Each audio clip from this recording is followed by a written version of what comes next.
Bonjour, dans la vidéo précédente je vous avais présenté la recherche textuelle simple.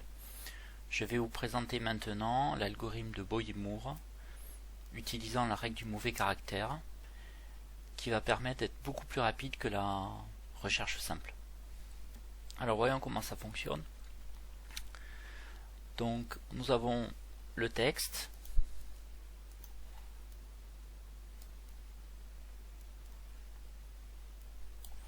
le motif, et l'idée donc est de trouver une occurrence du motif dans le texte. Donc dans la recherche simple, en fait, dès qu'un caractère n'allait pas, on décalait le motif d'une case vers la droite,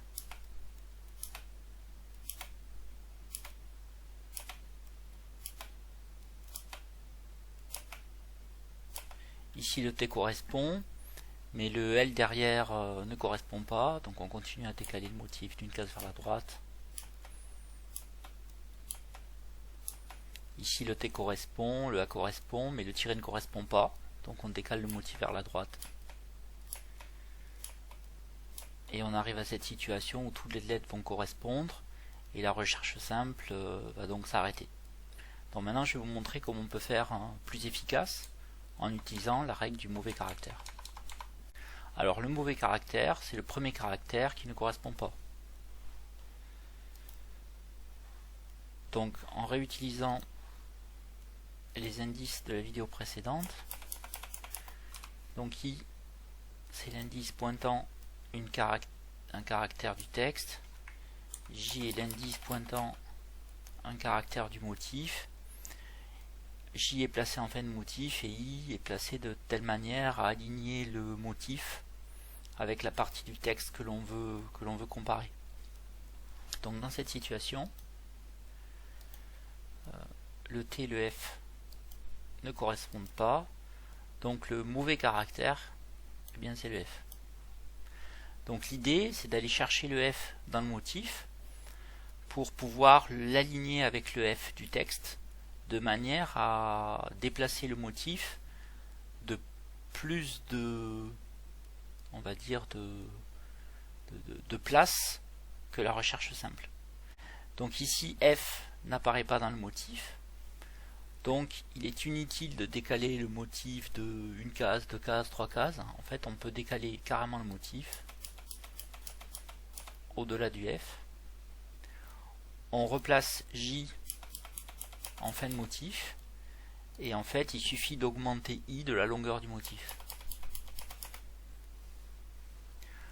Donc on recommence la comparaison. T pointé par J ne correspond pas au tiré pointé par I, donc là le mauvais caractère est le tiré.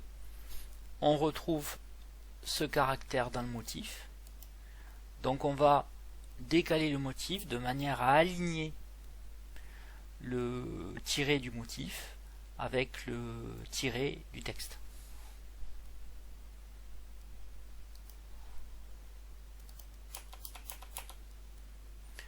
On replace J en fin de motif et on déplace I de telle manière ce qui pointe la lettre qui doit être comparée à la dernière lettre du motif. Donc dans cette situation, les deux lettres sont la dernière lettre pointée par I et la lettre pointée par J correspondent. Donc on va diminuer I de 1 et on va diminuer J de 1.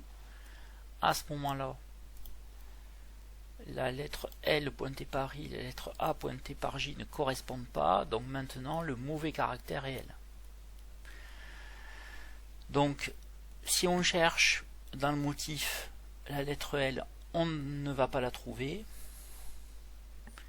On va donc décaler la dernière lettre du motif au-delà de ce L. Replacer J en fin de motif et I sur la lettre qui devrait être comparée à la dernière lettre du motif. On continue. Les deux T correspondent. On diminue I et J de 1. les deux A correspondent. On diminue I et J de 1.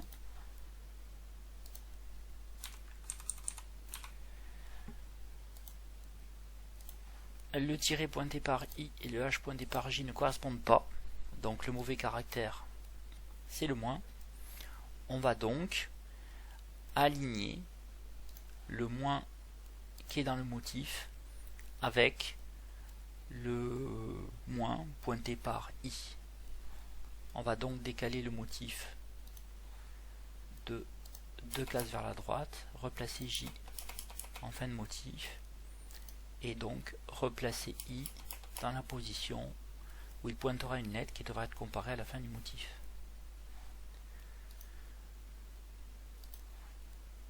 Les deux T correspondent.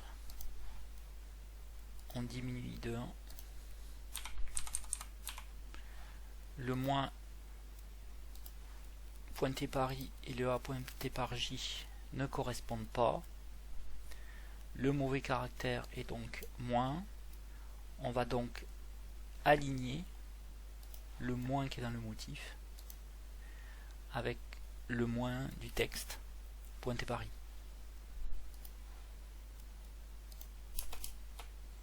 On replace J en fin de motif et I à la position de la lettre qui devrait être comparée avec la dernière lettre du motif. Donc dans cette situation, on aura donc une occurrence, puisque au fur et à mesure on va diminuer I et J, les lettres pointées par I vont correspondre aux lettres pointées par J.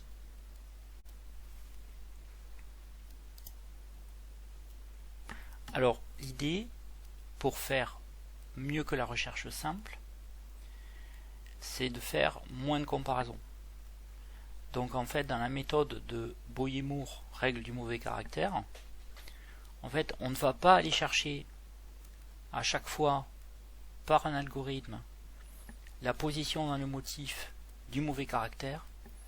En fait, la position des caractères de l'alphabet dans le motif, en fait, peuvent être calculées avant de lancer l'algorithme, et donc on va disposer en fait d'un tableau, plutôt d'un dictionnaire, qui va nous renseigner de combien de places il faut décaler I pour pouvoir en fait décaler le motif du bon nombre de lettres. Alors ça marche de manière très simple pour construire cette table de décalage. Donc cette table de décalage, en fait, elle dépend de l'alphabet utilisé. Et je vais indicer différemment les lettres du motif. Voilà. Donc comment se construit la table de décalage?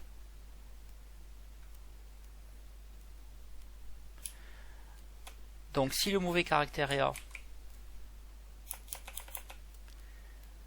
on va augmenter I de 1, puisque A est le caractère A, le A le plus à droite est en position 1.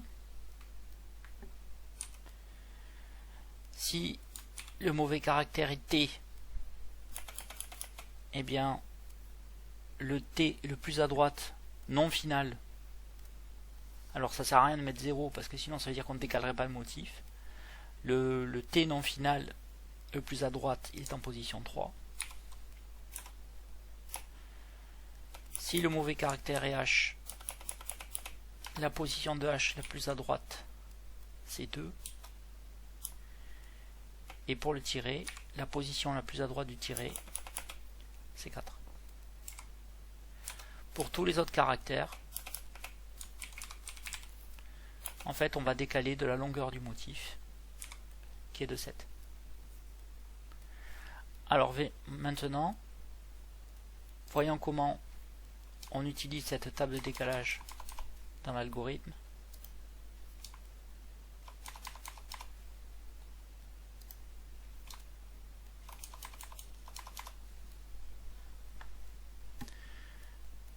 Alors, je me suis placé dans la situation d'initialisation. Donc le F pointé par I ne correspond pas au t pointé par j.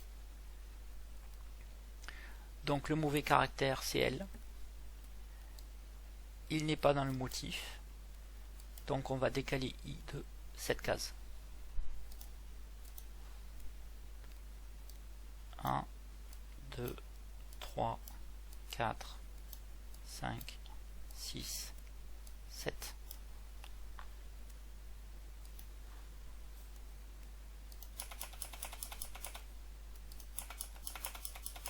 Ça veut dire qu'à l'initialisation suivante, on va comparer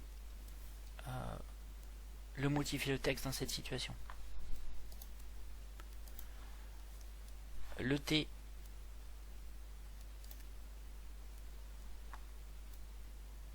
pointé par J et le tiré pointé par I ne correspondent pas. Donc le mauvais caractère c'est le tiré. Donc on va augmenter I de 4 positions vers la droite. Ce qui donne 1, 2, 3, 4.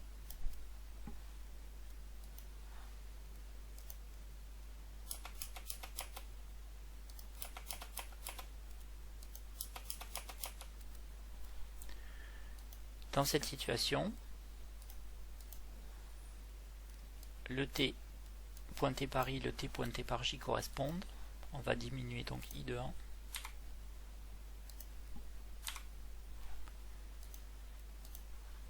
Le L pointé par I et le A pointé par J ne correspondent pas. Donc le mauvais caractère c'est L. L n'est pas un caractère du motif. Donc on va augmenter I de 7.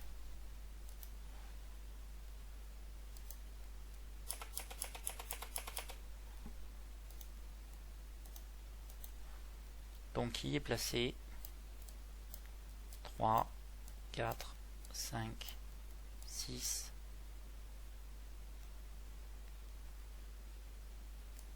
dans cette position.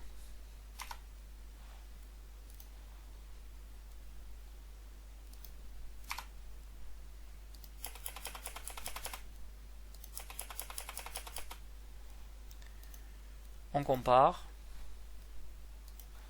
Le T pointé par I correspond au T pointé par J. On diminue J de 1.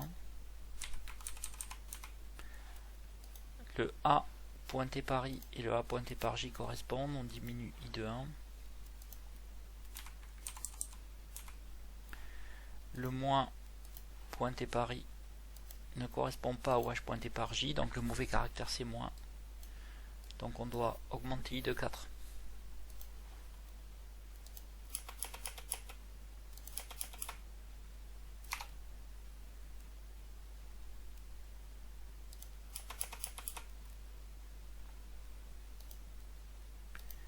Le T pointé par I correspond au T pointé par J. On diminue I et J de 1. Le moins pointé par I ne correspond pas au A pointé par J. Donc le mauvais caractère c'est moins. On doit donc décaler I de 4.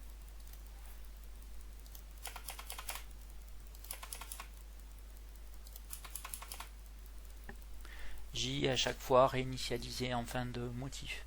Et là on est dans la situation où le motif va correspondre à la partie du texte pointée par les différentes positions de I.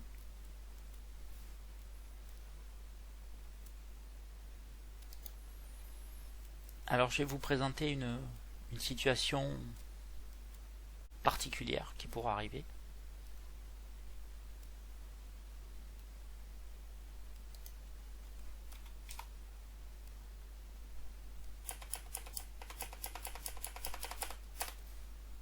Voilà.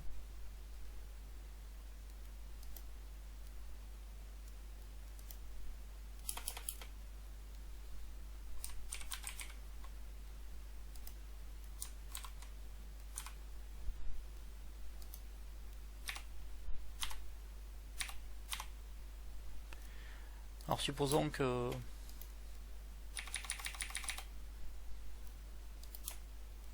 que l'on se retrouve dans la situation suivante.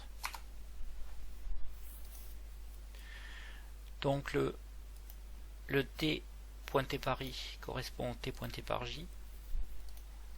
On va diminuer i de 1 et j de 1. Le a pointé par i, le a pointé par j vont correspondre, donc on va continuer ainsi. Voilà. Jusqu'à arriver à cette situation où le h pointé par i va pas correspondre au moins tiré par j. Donc d'après la règle que je vous ai donnée,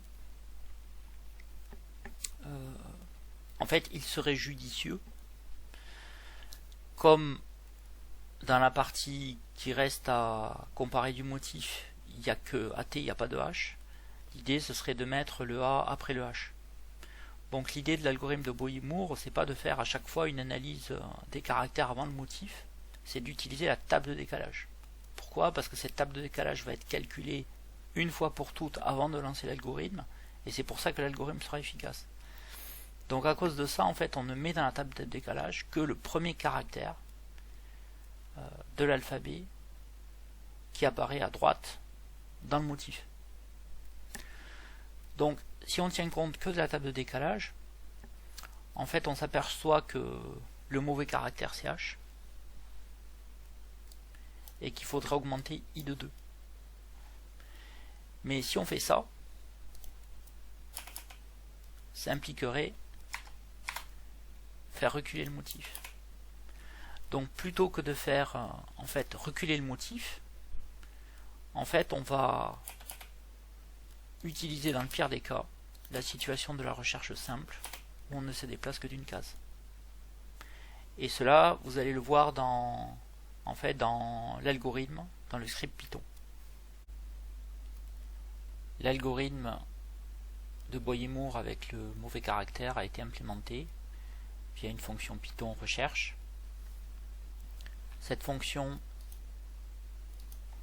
a 3 arguments, donc le motif, le texte et une chaîne de caractères contenant l'alphabet du langage présent dans motif et texte. Donc cette fonction va retourner la position du début du motif dans le texte suivi de true, ou alors un nombre suivi de false. Donc l'algorithme ressemble beaucoup à celui de la recherche simple. N est la longueur du texte, M est la longueur du motif. Comme dans cette recherche, en fait on place les indices de manière à ce que les lettres pointées correspondent à la fin du motif. Donc I à l'initialisation est initialisé à la longueur du motif -1, puisque je vous rappelle que dans les tableaux Python ou les chaînes de caractères, on commence à l'indice 0. Alors tant que I n'atteint pas la valeur de la longueur du texte, on continue la recherche. J est placé en fin de motif,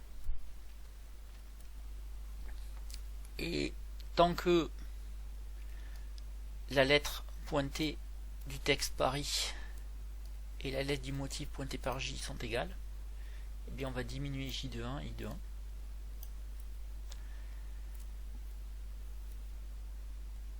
Si jamais J atteint l'indice -1, on arrête également la répétition. Ça voudra dire qu'en fait on aura trouvé une occurrence du motif dans le texte.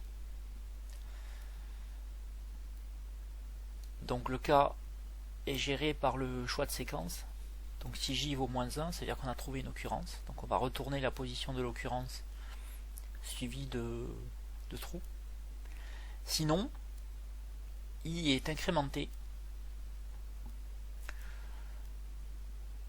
Soit de la valeur donnée par la table, le dictionnaire, ayant pour clé les lettres de l'alphabet et pour valeur le décalage nécessaire pour I, Ou alors, si jamais on est dans une situation où on sera amené à ne pas bouger le motif ou le faire partir en arrière, dans le pire des cas, on prend la valeur que l'on avait vue déjà dans la recherche simple, c'est-à-dire pour déplacer le motif de 1, en fait il faut augmenter i de la longueur du motif moins l'indice pour lequel en fait on a trouvé un mauvais caractère. Donc cette table, ce dictionnaire D1, en fait il est calculé par la fonction prétraitement MC que je vais vous présenter.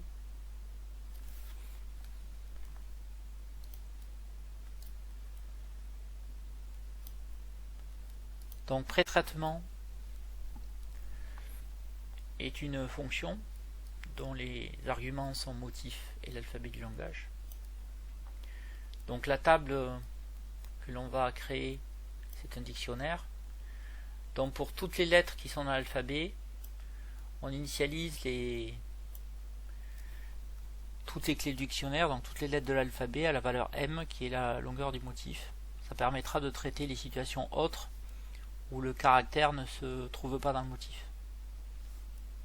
Ensuite on va balayer toutes les lettres du motif en partant de la gauche. Et chaque fois qu'on rencontre, et pour chaque lettre du motif, en fait on va changer la valeur dans le dictionnaire associée à cette lettre. Et comme on balaye le motif de gauche à droite, M-1-i en fait va donner la position à partir de la droite du motif. Et donc il restera dans D donc la position de la lettre la plus à droite.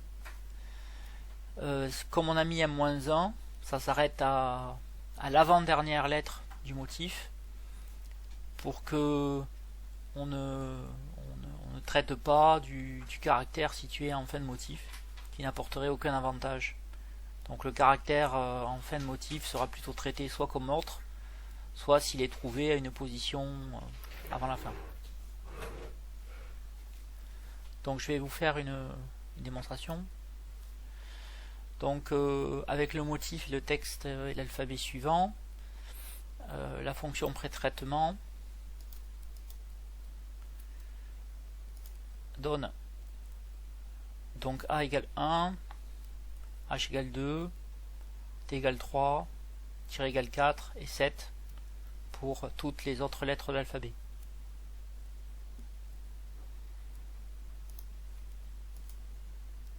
La recherche donne comme résultat que l'on trouve en fait le motif en position 22 comme la recherche simple.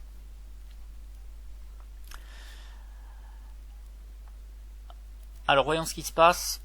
On va rajouter des prints qui vont permettre en fait de visualiser comment se décale le motif.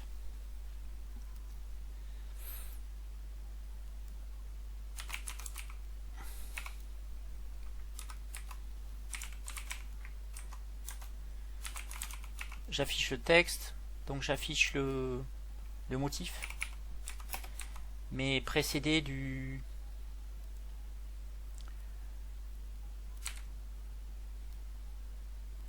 nombre d'espaces nécessaires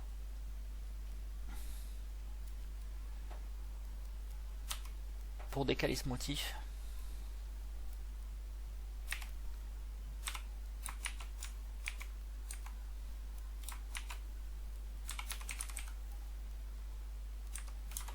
Et on saute une ligne à chaque fois. Alors voyons ce que ça donne.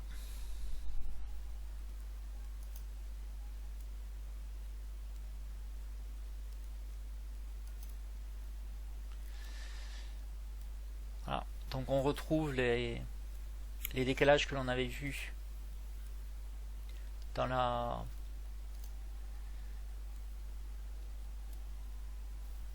première partie de la vidéo. Donc le F ne correspond pas au T, donc on va décaler le motif au-delà du F parce que le F n'est pas dans le motif. On va décaler le motif de manière à ce que les deux moins se superposent puisque le moins est dans le motif. La lettre T correspond, la lettre L ne correspond pas. Donc on va décaler le motif au-delà de ce L. Ensuite, dans la nouvelle position, la lettre T correspond, la lettre A correspond, le moins ne correspond pas. Donc on va aligner ce moins avec le moins du motif. C'est la situation que l'on a. Donc en dessous, le T correspond, le moins ne correspond pas. Donc on va décaler le motif de manière à faire correspondre le moins. Et après on se retrouve dans la bonne situation où toutes les lettres correspondent.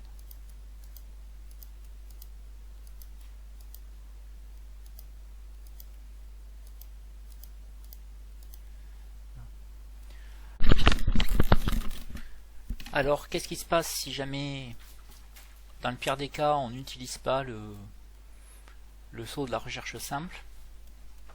Alors pour vous montrer ce qui se passe, je vais tout simplement en fait enlever ce T.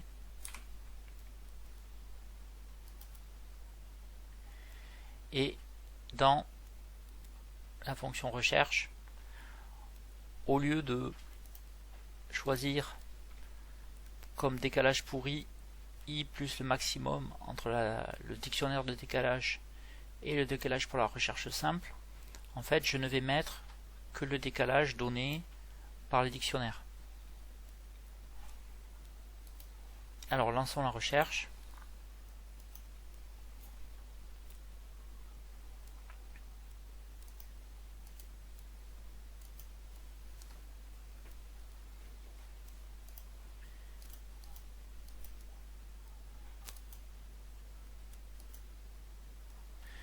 Voilà.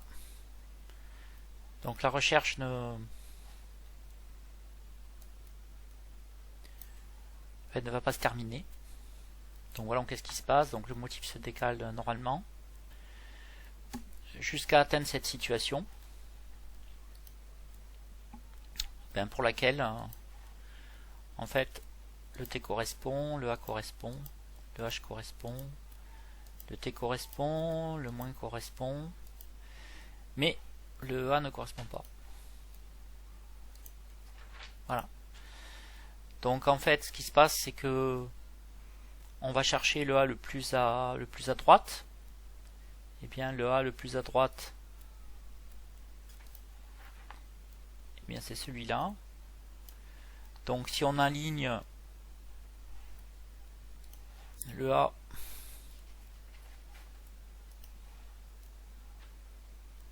où c'est passé donc le mauvais caractère, il est ici qu'on a réaligné au premier du motif. Donc là on est dans une situation où en fait on a reculé. Voilà. Donc c'est pour ça qu'il est indispensable, dans le pire des cas, de se déplacer comme dans la situation de la recherche simple.